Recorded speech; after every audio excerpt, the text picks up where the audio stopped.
Tonight on Void Desk, an exclusive look at a tour you'll never find advertised. Run by a company that doesn't officially exist, in a facility the government won't acknowledge. This isn't an urban legend. This is Delta Site 11, and you're about to hear why no one who takes the Level Delta tour ever books it twice. It starts with an email, plain text, no branding, no flair. You've been selected for EtherReach's Level Delta program. Tour begins promptly at 11:11 p.m. Arrive alone. No phones, no electronics, no expectations. There's no RSVP button, just coordinates, and a single line at the bottom. You agreed to this when you searched for us. EtherReach is one of those names you only hear on obscure forums and encrypted message boards, not because of what it does, but because no one seems to know what it is, except for one thing. They run the Echo Tours. Arrival Delta Site 11 is located 60 miles outside of where you think it should be. A security fence that doesn't buzz, a gate that opens without anyone inside the booth, and a parking lot where the only other vehicle is a matte black transit van with no plates. Inside are two people, Lyle and Dr. Celine Mora. They don't ask your name. They don't greet you.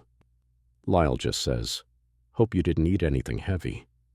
The air in Delta smells like old bleach and memory foam. Celine hands you a tablet. Sign the waiver. Read the rules. Read them twice. The rules. There are 7 rules for touring Delta Site 11. 1. Do not refer to the guides by name below sublevel 2. 2. Remain silent in rooms marked with a green diode. 3. If you see someone who looks like you, do not engage. Report it to Lyle. 4. Keep your badge visible. If your badge disappears, leave immediately. Do not wait for instructions. 5. Do not record or take photos after the lights flicker. 6. If your hearing becomes muffled or distorted, sit down and hum quietly until it passes. 7. Above all, do not follow voices that address you by childhood nicknames. Break one, Celine says flatly, and the doors might not open again. The descent. Delta Site 11 was once part of something called Project Coral, a Cold War-era experiment in deep isolation therapy. The goal?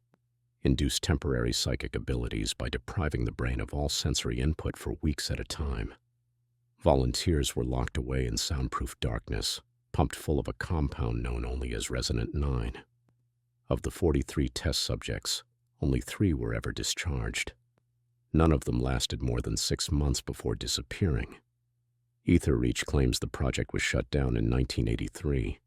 If that's true, why does the facility still have power? You descend 4 stories underground. The air grows thick, too thick for stale air. It's humid with something else, something almost warm. Lyle jokes, it's the breath of the place. Never really cooled off down here. Celine says nothing. She's watching the walls, or maybe what's inside them. Echoes.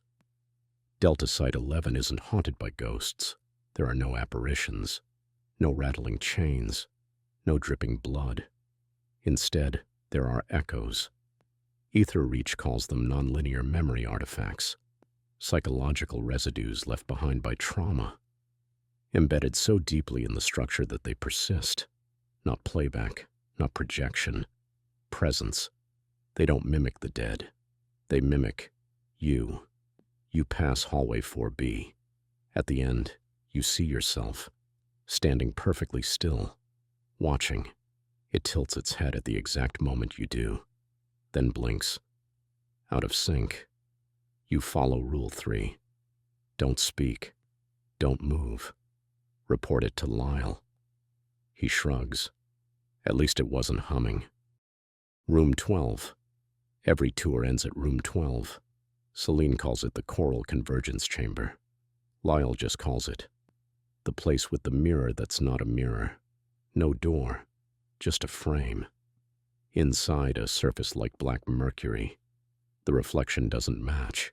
It lags. It smiles at the wrong time. And if you stay too long, it shows you something behind you that isn't really there. One guest whispers, "This is fake. It's all fake." Celine walks over, takes their hand, presses it to the surface. Their reflection begins screaming. They don't. When she pulls the hand back, it's covered in frost. "It's colder where the memories live," Celine says. The flicker. At some point, on every tour, the lights flicker. Once, then again, then a third time. That's the signal. Not to run. Just walk faster. Because the flicker isn't power loss. It's not a glitch. It's delta blinking. Each flicker marks a transition. A moment when the sight syncs with something else. Another time. Another version. Or maybe another mind. If you're unlucky, your own. Tour ends. The tour ends in a room with no lights, no doors, no walls, just a chair and a speaker. Celine says, "One guest must sit and listen. It's part of the loop." The speaker crackles, then a voice, your voice, saying things you've never said, but somehow remember thinking, things you're ashamed of, things you miss. When it stops, Celine asks, "Do you feel lighter?" You nod. You don't know why. Departure, the ride back is quiet. Lyle stares forward. Celine stares into nothing. Your phone doesn't work until morning. You check for the EtherReach website. It's gone. Your inbox is empty. No email, no waiver. You were never there. Delta Site 11 doesn't exist. You never took the tour. But you hum when you're anxious now. And you avoid mirrors in dark rooms.